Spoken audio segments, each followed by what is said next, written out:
Welcome to Dare to Soar with your host, Dr. RC. Dr. RC will empower, encourage, and strengthen you. She will help you to soar to your highest potential while instilling hope.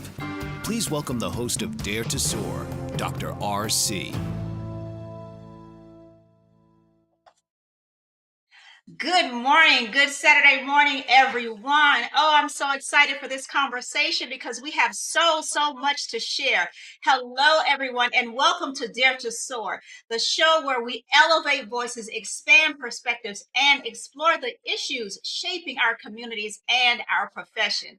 Of course, I am your host, Dr. RC, and as always, I am so honored to create a space where meaningful conversations take flight. Today's conversation is both timely and necessary. Across this nation, school social workers are navigating, shifting policies, increasing mental health needs, and expanding expectations, all while working within systems that still are catching up to the realities that our students are facing. And while these challenges are national, what is happening in the Midwest offers us a powerful lens into both the barriers and the breakthroughs shaping our profession. Today's show title is Guardians of Hope, Leading School Social Work Across the Midwest Lessons. Lessons that are leadership and a call to the nation. And I'm truly excited to be joined by Ms. Sherry Murphy, LICSW, a veteran clinician and professional leader with more than 30 years of experience, bridging the world of healthcare and education. What a beautiful combination. Currently serving as the school social worker with the Benton Stearns Educational District, and also serves as the president of the Midwest Council of School Social Workers, where she provides leadership and advocacy support across 11 states. Her career spans from medical social services, vocational rehabilitation, and mental health, bringing a depth of perspective that is both rare and essential. Now, whether she's navigating hospital systems or providing crisis intervention within schools, she has remained steadfast, as well as being a champion to student mental health and a powerful voice for professional standards. In addition to her clinical work, she has served in numerous leadership roles, including president of the Minnesota School Social Work Association, and continues to give her time and leadership and service to others. And this is what I love about her. Her intentionality nurtures what she calls positive ecosystem in her own life, ensuring that she remains grounded, renewed, and able to continue advocating for others. Today, we're just not talking about the Midwest. We're talking about the nation and what we all can learn about this, what we must confront, and how we continue to lead even in the face of challenge. Welcome to the show, Miss Murphy. Thank you so much. Thank you. Thank you. I'm happy to Absolutely. be here. And we are happy to have you. And as I stated, and I want to restate it again for those who are tuned in and those who will listen to the playback as well. Although we are speaking with the president of the Midwest Council, this is something that we can all learn across the nation. So, Ms. Murphy, I know that we're going to have a commercial break coming up, but I want to dive right into the questions because I have a multitude of questions for you this morning. When you reflect, when you reflect on your 30 plus years in the field, what intentionally drew you to social work and what has sustained you across both healthcare and education systems?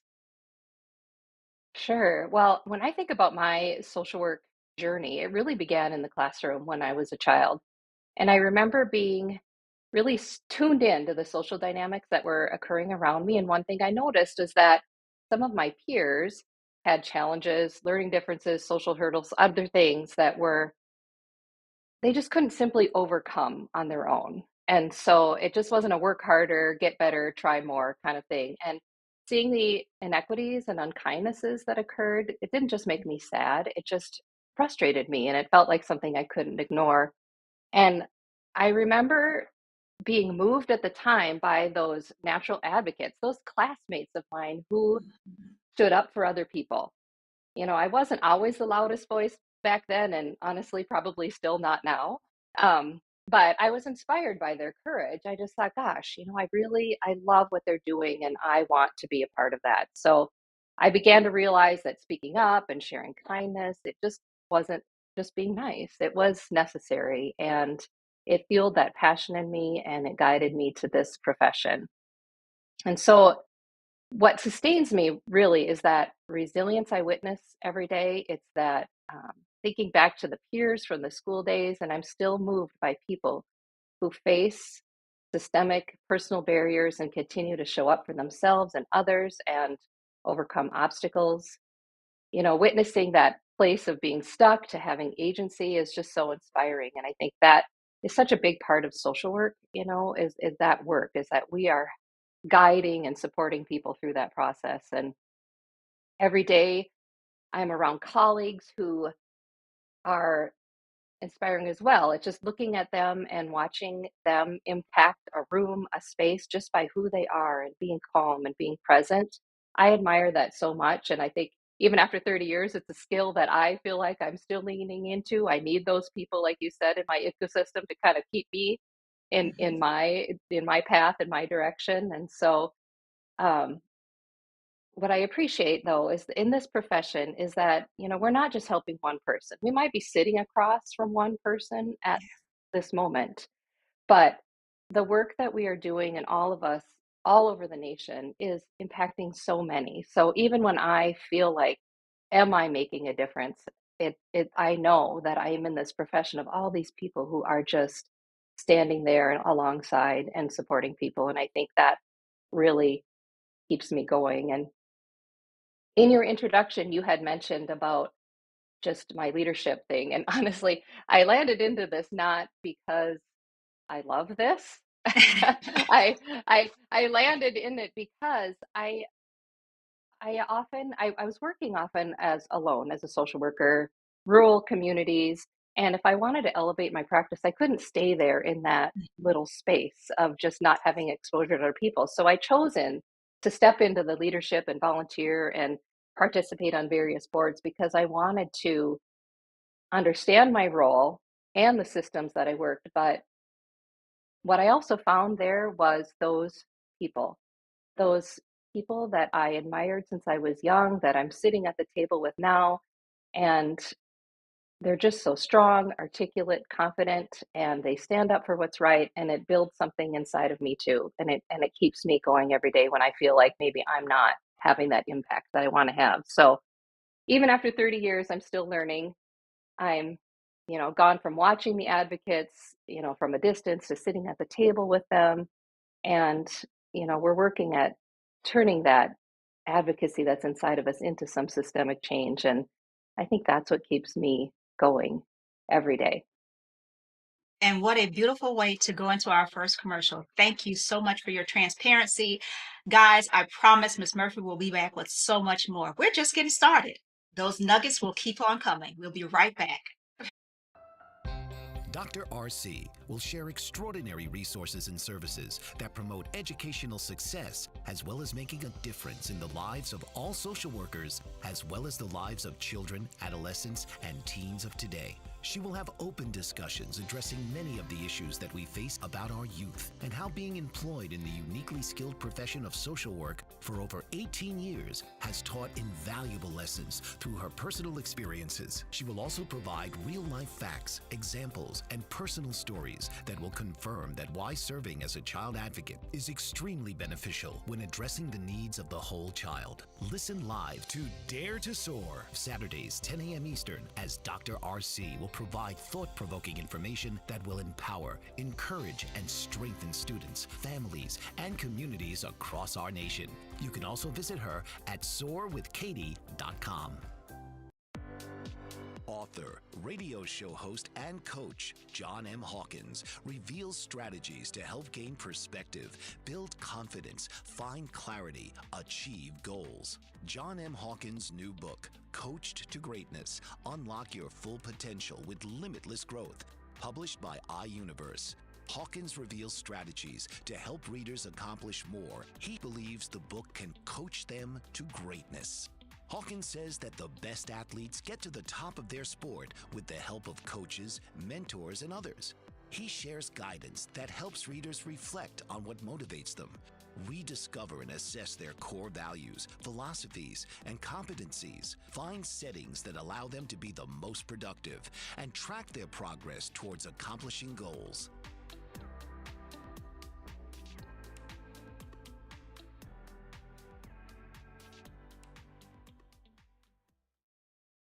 Welcome back once again. Of course, I am Dr. RC, your host, and yes, you are tuned into Dare to Soar. I have returned with my guest, Miss Sherry Murphy. And who is she? President of the Midwest Council of School Social Work, Guardians of Hope, leading school social work across the Midwest. What is she talking about? The lessons, leadership, and this is a call to the nation. I shared, yes, we are speaking with the president of Midwest, but this is just not the Midwest. All can learn from what she is sharing. She just dropped some great nuggets. I like to call them platinum nuggets. You all know that. I hope you had an opportunity to get that, that tea, that coffee, that cold drink of water or warm, however you like to prefer it to drink it. But I want to dive back into my questions for her. Ms. Murphy, as president of the Midwest Council of School Social Work, what are some of what are you currently seeing across the 11 states you represent that others may not fully understand? Sure. I feel like I should speak a little bit about Midwest School Of Social Work course. Council in that our group is that we're a leadership organization whose our purpose is to support 11 member states. And so we're creating a system of communication between the states and also with the national organizations. Our goal is to grow school social work state leadership effectiveness and the sustainability of member state organizations and elevate the professional development of social workers. So it's really kind of that higher level piece. And one thing I didn't fully understand when I stepped into the Midwest Council when I was president of Minnesota is that the challenges, guess I should have, but the challenges that I faced and what I heard in Minnesota are the challenges that are faced throughout the Midwest. And I'm guessing, as you said, in your intro about nationally, that affect nationally, that maybe there's some small nuances, some things that are happening in different states that make a difference, but ultimately we're all experiencing sort of that same things that are happening in our schools, and our social workers just need the support of each other. So the challenges that in the Midwest that we're experiencing as far as the state organization is that volunteerism. And I think Mm, when you're talking about what's happening in our nation, what's happening in our schools, we need voices and we mhm, need people who are interested in stepping up into the leadership roles, participating on the boards, committees, task force, where our states are looking for ways to engage people to be more involved, to have a voice at the state level. And, some states are still working on recognizing that school social workers are a part of the educational system within their state school boards. And I imagine that's happening, at a national level too. Like there's people who are everywhere. So, what I really wanted to say about this, what we're learning in Midwest is that school social workers, though we are excellent individually in our schools and we, our staff and the people we work with appreciate us, we have to embrace that collective power, that these mhm. opportunities help ensure that school social worker remains our profession remains sustainable, visible, valued, and this doesn't happen by accident. I Right. know that there's so many beautiful, amazing social workers who are in their school doing the work, and people don't know about that other than the people that they touch. And so, when we can gather, and what we've done in the Midwest is really try to create a system where we are working with each other and supporting each other to grow those efforts in the 11 states. I love that. Thank you. Thank you so much for that. And I Yeah, want to piggyback on something that you said is yeah, gathering together and then about the individuality. And and the reason I want to piggyback on that is just as you said, we're great doing in things individually, but it's Hmm. opportunities to come together to make a loud noise. We don't have to scream and holler, but we need to make a loud enough sound to allow individuals to know or to make them know oftentimes that we are here, we serve a great purpose. And we do. We serve a great, phenomenal, dare I say, phenomenal purpose in the work that we Hmm. do. And I always share that anytime I'm giving a talk, a presentation, that we need to stop allowing others to tell our stories. We have an enormous amount of stories, and even though I'm titling it stories, it is the truth. There is Hmm. truth behind everything that we do. And the truth is, all of the children's lives, communities that we impact, the families that we touch, those are our stories. But it's just the Hmm. saying, truth to power. And that power is every time a child succeeds, every smile, every hope that we get, every life that we've saved. And that is our truth. That's our story. So Hmm. I don't want to go off on this because I'm interviewing Miss Sherry Murphy, the president of the Midwest Yes. Council, but I just had to put that out there because it is so critical, social workers, it is so critical that this information um, be told. And we start with school Hmm. social work because that is the foundation of what's happening, because we know every child goes through the educational system, and that's where we Hmm. begin, and then everything else spreads off from there. It is time for another commercial break. I promise that Ms. Murphy has more to share, and we will be right back after this commercial break.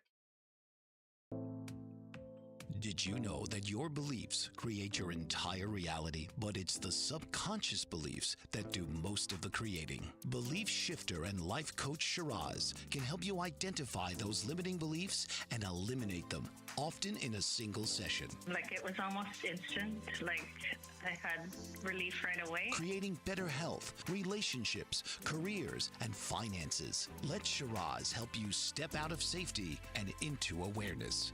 Definitely something's happening.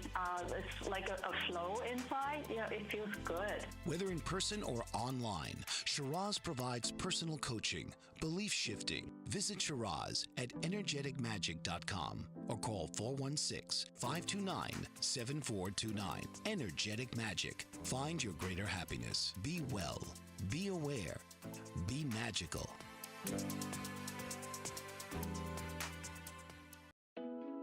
Are you struggling to care for elderly parents or a spouse? Do you wonder if being a caregiver is making you sick? Are you worried about taking time off work to care for elderly parents and balance work, life, and caregiving? Has caregiving become exhausting and emotionally draining? Are you an aging adult who wants to remain independent, but you're not sure how? I'm Pamela D. Wilson. Join me for the Caring Generation radio show for caregivers and aging adults, Wednesday evenings, 6 Pacific, 7 Mountain, 8 Central, and 9 Eastern, where I answer these questions and share tips for managing stress, family relationships, health, well-being, and more. Podcasts and transcripts of The Caring Generation are on my website, PamelaDWilson.com, plus my caregiving library, online caregiver support programs, and programs for corporations interested in supporting working caregivers. Help, hope, and support for caregivers is here on The Caring Generation and PamelaDWilson.com. Welcome back once again. This is Dare to Soar, and I am Dr. RC. I want to jump back right back into my questions for Ms. Murphy, President of the Midwest Council. So, Ms. Murphy, what are some of the most pressing challenges currently impacting school social workers across the Midwest? Sure. Well, as you had indicated even before this, when we are talking about the truth and stories, the people that we work with, school social workers are on the front line of supporting the social, emotional, mental health of their students and their school communities. And what happens outside of school often lives inside the school as well. And Mhm, current events are having an impact on the well being of our students, families, colleagues, schools, and greater communities. mhm, So I think of school social workers as sort of that connective tissue, that we are that tissue in the educational system that provides that intersection between the home, school, and community. That's our tagline, right? And if we are the relational anchors in the school, and we're tasked with that delicate, vital, balancing act of providing a safe space and safety net for students, we're serving as advocates and navigators for families and acting as expert consultants to support our staff in, that we are collaborating within our buildings and providing resources to the family, relief to staff, and regulation to students. School social work creates that space that protects the dignity of individuals in the building. And we're not just a support. You had said this word earlier, and I caught on to that too, is that we're the heart. We're the heartbeat of a functional, equitable school. And so together, school social workers, along with their colleagues, are supporting the whole child in an effort to maintain normalcy of school routines, address barriers, and clear a pathway to learning through this current unstable climate that we are in. And I think that's, for me, when I think of it, that's one of the challenges that's really impacting us is this broader system. Yes, yes. So as we speak into that, I want to go just a little bit deeper and expand on that. Are there any Mhm. particular policy, and I'm tapping into this and I'm gonna take a breath as I ask this question Yes. because I know Yeah. it's gonna go deeper into it. Are there any particular like policy shifts or funding concerns or just systemic changes that are I know that are uniquely shaping your region right now? Oh my goodness. I feel like there's an impact of all of those things: funding concerns, policy shifts, systemic changes.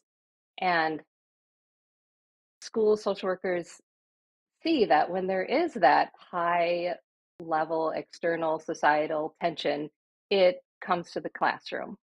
Mm, And so, there's an increase of anxiety in our students about that yes. instability. How does this impact me, my family?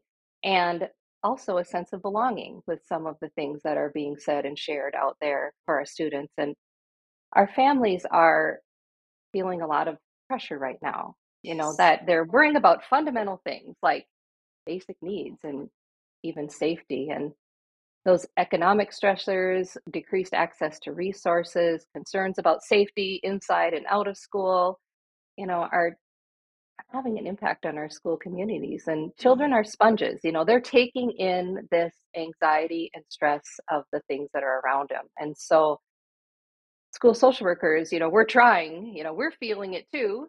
And, we're trying to be the calm in the storm. We're looking at the child who's sitting there in the office with us, who's anxious and overwhelmed, and trying to figure out how do we make their world feel safe enough so that they can learn today. And there's that toll of stress of worrying about safety and basic unmet needs that do have an impact on our academic achievement, our ability to attend to the learning and retain the learning. And again, in the midst of all of this that's going on, there's school budget shortfalls and Mhm. the ending of grant cycles that are having an impact on funding decisions in districts and impacting school social work positions, but also positions that are meant to be a support in school and reduce barriers to students. And so there's just a lot of things I think that are impacting all of us right now. Mhm. And I'm just going to tap into one thing you said, that academic need. Oftentimes, we're always hearing how our school social workers connected to academic needs. So I'm glad that and that is a plug, and I want to say that loudly and clearly Yeah. because there it is right there. There is a connection between school social work and academic retention. Because if we're not there to provide that connection, which you have just shared clearly, that social emotional part of it and all of those things, if children are not there to receive the educational pieces, then there Mhm. cannot be the academics that are being delivered. So if anyone ever wanted to know, how do we connect? There is the connection right there. I'm just going to leave that hanging right there and move on to the next question. How Perfect. about that? Yes.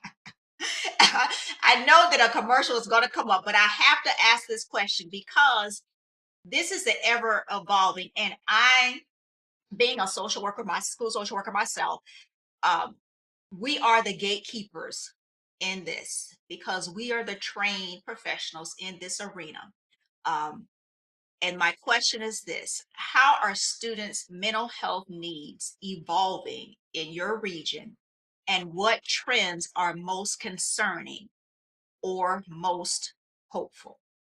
And I know even if I see the signal, I may have to break Yes, because I know this is going to be a deep one. I may have yes. to break and then you come back and finish up your response, but that's okay because I know that Okay. it's a lot that you have to get out on this one.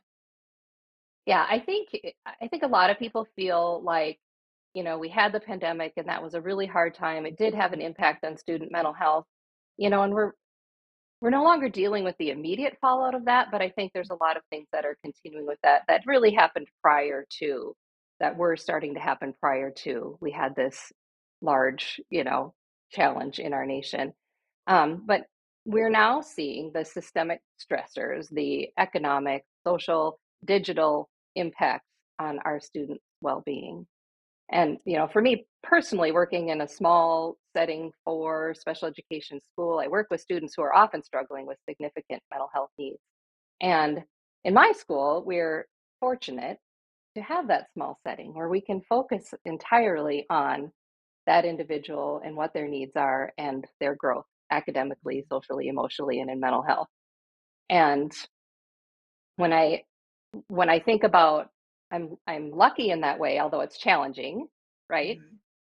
I lean into that community of colleagues that I've had that help me really understand that impact of the greater issues that are going on out there that aren't in such a small insulated situation, because I mentioned earlier how I have practiced in smaller rural communities, and oftentimes, which you probably understand this as well, is that was the only social worker in the Mm. district. So imagine, just knowing that there's so many needs and issues out there, and how do you make an impact when you are the only person in a district? So my connections have helped me to broaden my understanding of the impact that is far beyond what I experience every day, and it's given me a place to seek guidance and consultation, because I am insulated and I am sometimes in a space where sort of alone.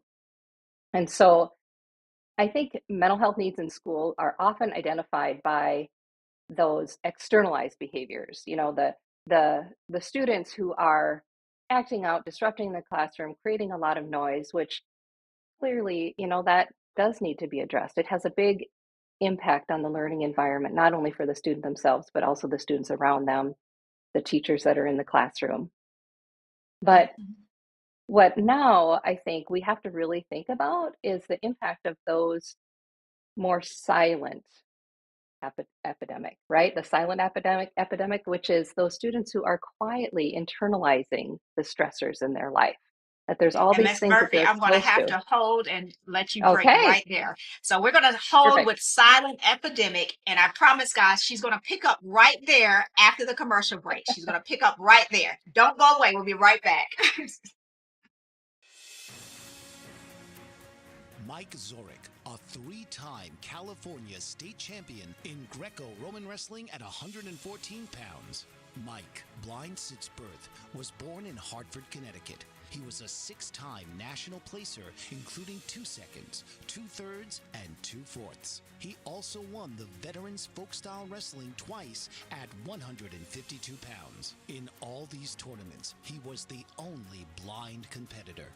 Nancy Zorek, a creative spirit whose talents have taken her to the stage and into galleries and exhibitions in several states. Her father, a commercial artist who shared his instruments with his daughter and helped her fine-tune her natural abilities, influenced her decision to follow in his footsteps. Ms. Zorek has enjoyed a fruitful career doing what she loves. Listen Saturday mornings at 12 Eastern for the Nancy and Mike Show for heartwarming stories and interesting talk.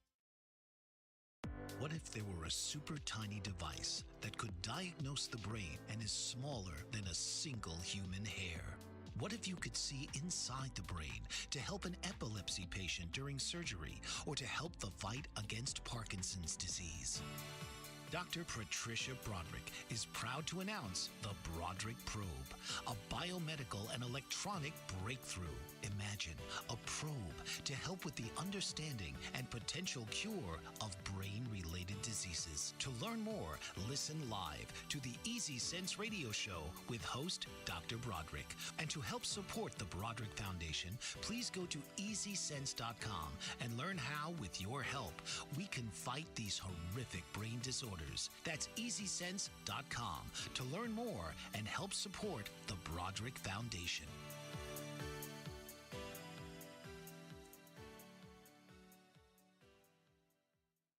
Welcome back once again. Yes, it is me, Dr. RC, and this is Dare to Soar. Right before the break, we had to break for that question. And Miss Murphy, my guest, president of the Midwest Council, she was really digging in. So I want her to jump right back into the question. How are students' mental health needs evolving in the region? So I want her to finish up because it was so great. It was so great right before that commercial break. So Miss Murphy, please continue. Perfect. Thank you. So, I was talking about how in schools, what gets a lot of publicity and a lot of focus is these externalized behaviors. And I think what's of greater concern to me is the silent student, the student who's internalizing a lot of things and is just sitting there in their space, maybe behaving well. They're present but absent. They're not, they're in their seat but cognitively and emotionally checked out. They're maybe not even achieving, academically to their full potential. And really, both of these needs are equally important, but I think who gets forgotten often is the quiet, well-behaved student who Yes. is really internally struggling. And so I feel like that's a challenge in our schools because, as mentioned earlier, is that the resources available to help all of our students, it's like the crisis situation. You handle the one that's, bleeding the most in healthcare, Yes. right? And so the Yes. one that's, acting out and creating the most chaos maybe gets the most attention, but really the person who may be hurting the most and struggling the most is the other. Yes. And that is our challenge when we are talking about lacking resources for mental health in schools and in our communities. I have followed some headlines recently where current financial, situations and budget shortfalls are leading to a reduction of school social workers in schools. But I also think as much as that hurts near and dear to my heart, I think when you lose other resources in school too, you lose the capacity to address the whole student and the whole student's needs. And I feel within this mental health challenge that we're having right now, our classroom teachers are doing more and more without support in place. And so then we see that delicate balance of how do we address the academic learning, but also the things that are impacting academic learning, excuse me, Mhm. that classroom teachers don't have the skills for. You mentioned it. This is an expertise of school social workers. And so, I going into this more, I think about just the rise in school refusal and avoidance. Is that part Mhm. of that silent epidemic? I Yes. can't say this word today. I don't know why. Students are That's just, okay. I don't know why. Uh, Students aren't just, skipping school because it's fun. They may be Yes. physically and emotionally unable to be there.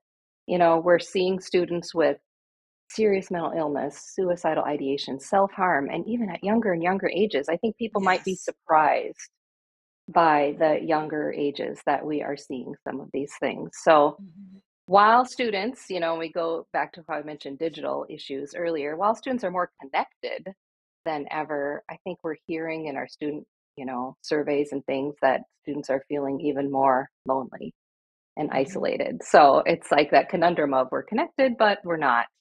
And that digital interaction is having an impact on just our ability to problem solve, to communicate, and on a face-to-face way and doing it in a way that's, with respect and also collaboration. And so I'm concerned about that. I'm concerned about how that has an impact when I can't communicate what I'm challenged with, or I can't work out a problem with somebody else. How does that impact our mental health? Yes, yes, So, I would agree. rur- yeah, rural communities, where mostly where I have practiced, there's that gap between we need care. There also isn't the community resources or maybe even the school resources to address that care. So accessing what we need is a challenge too. And so all of these things just go into how are we, addressing the mental health issues in schools, but also beyond that. Is our reimbursement rates okay? Are there enough people in the field? Are we doing what we can to support people, joining the field? But on the hopeful note, like you said, Mm-hmm. despite these challenges, I think our students have benefited from increased mental health literacy. I think Mm-hmm. we've done more over recent years to help students identify and name their feelings and have that awareness of those internal sensations. Is there growth? Absolutely. But I think even naming and identifying what you're feeling is a great first step towards, knowing that maybe I need some extra assistance. But it also feels like now I'm seeing this shift of the where it was seen as seeking help was a deficit or a weakness in the past. It feels like now it's shifting a little bit towards seeking help when you need it is a strength. Mm-hmm. And I think that that makes me feel hopeful, Mm-hmm. for the future. And so students are advocating for each other. They're saying, "Hey, I'm concerned about my friend, this person. I heard this, I saw this." That's all positive. And so, while the severity of what we're seeing, maybe more, I think students are ready. They just need those stable, adult led systems that can work for them to address those mental health needs. Outstanding. And it is time for another commercial break. And we left on a positive note. We will be right back with more questions with Miss Murphy. Don't go away. We'll be right back. Author, radio show host, and coach John M. Hawkins reveals strategies to help gain perspective, build confidence, find clarity, achieve goals. John M. Hawkins' new book, Coached to Greatness: Unlock Your Full Potential with Limitless Growth, published by iUniverse. Hawkins reveals strategies to help readers accomplish more. He believes the book can coach them to greatness. Hawkins says that the best athletes get to the top of their sport with the help of coaches, mentors, and others. He shares guidance that helps readers reflect on what motivates them, rediscover and assess their core values, philosophies, and competencies, find settings that allow them to be the most productive, and track their progress towards accomplishing goals.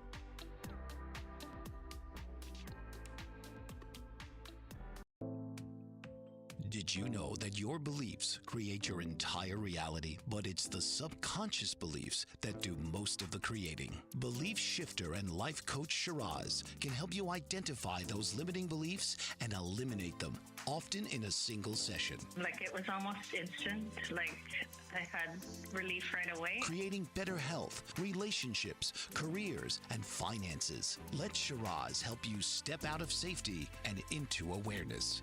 Definitely something's happening. It's like a flow inside. It feels good. Whether in person or online, Shiraz provides personal coaching, belief shifting. Visit Shiraz at energeticmagic.com or call 416-529-7429. Energetic Magic. Find your greater happiness. Be well. Be aware. Be magical.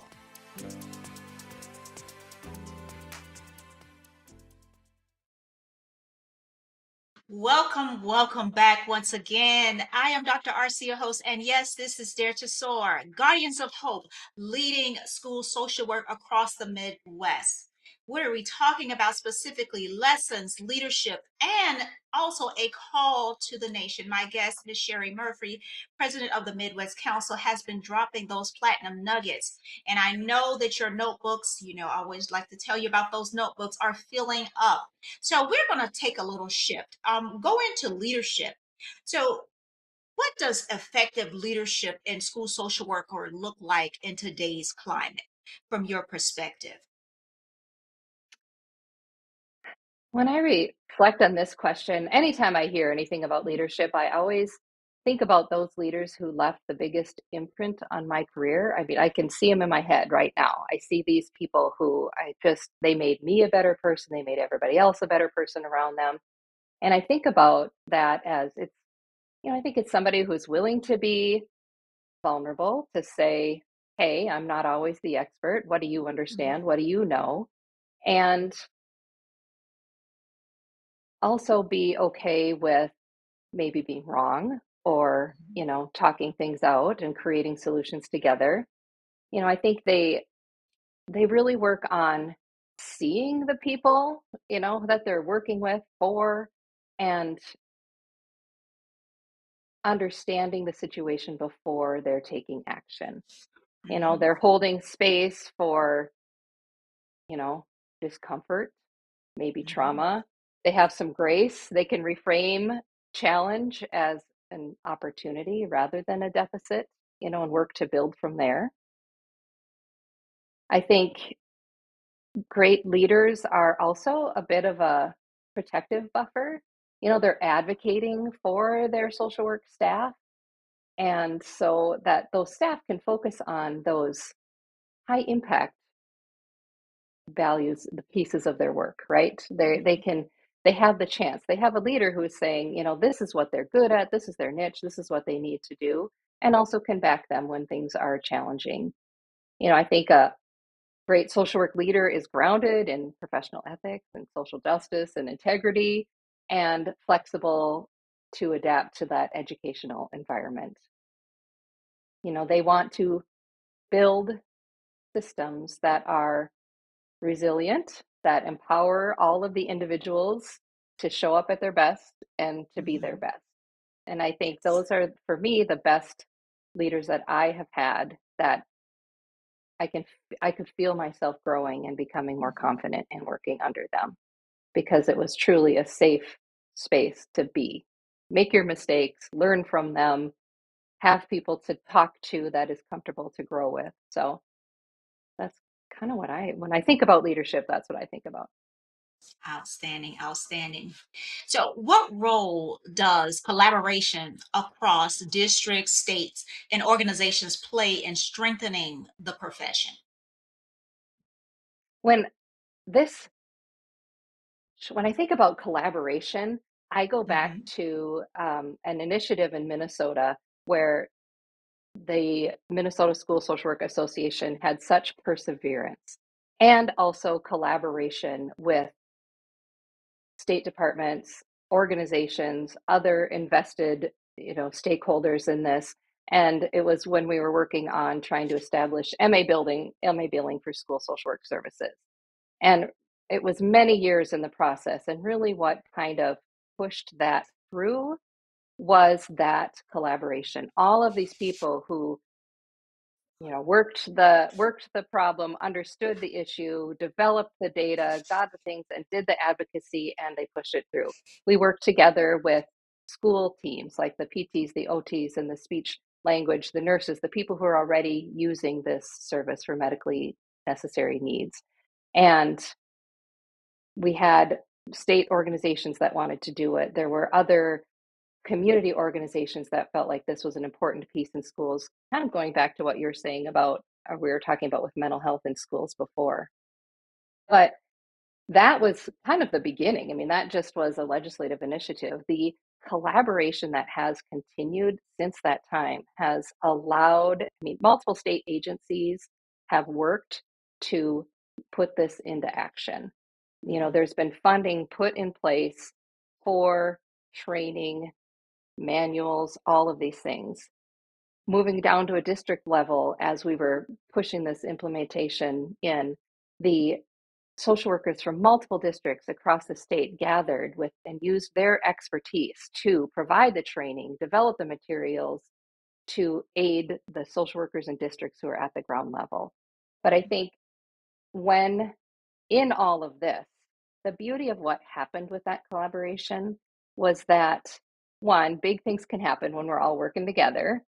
And when you think about strengthening the profession, that collaboration and conversations raised awareness over the knowledge and expertise of social workers in schools. And I think that when we're talking about mental health and we're talking about doing this medically necessary MA billing for work that social workers were already doing, it opened up a conversation to say, hey, this is what we bring to the table with our education, with our licensure. And I really has felt like that's expanded what school social work is as a profession. Yes. Yes. I love that. I absolutely love that. I feel like I know a break is coming, but I do have a question about Yeah, what what must happen at our national level to ensure that school social work remains sustainable, visible, and valued. And you may have to, I know you're going to start this question, but we may have to circle back around when we return from the commercial break. So if you would go ahead and start it, and then we'll probably sure. finish up after the commercial break. Okay.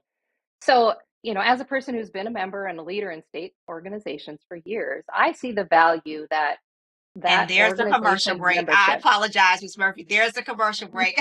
So we'll finish up when we come back. Guys, we'll be right back. Are you struggling to care for elderly parents or a spouse? Do you wonder if being a caregiver is making you sick? Are you worried about taking time off work to care for elderly parents and balance work, life, and caregiving? Has caregiving become exhausting and emotionally draining?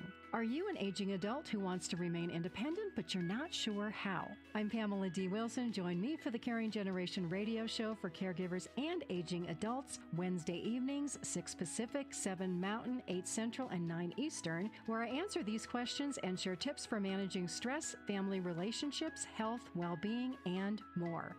Podcasts and transcripts of The Caring Generation are on my website, PamelaDWilson.com, plus my caregiving library, online caregiver support programs, and programs for corporations interested in supporting working caregivers. Help, hope, and support for caregivers is here on The Caring Generation and PamelaDWilson.com.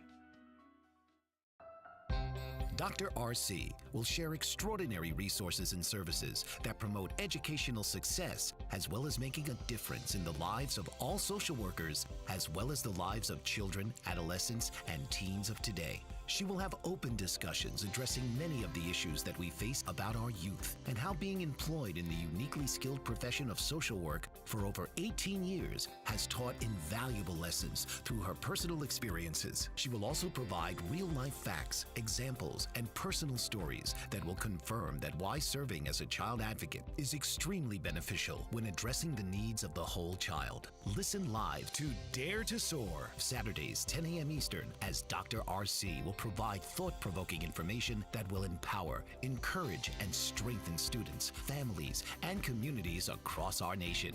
You can also visit her at soarwithkatie.com.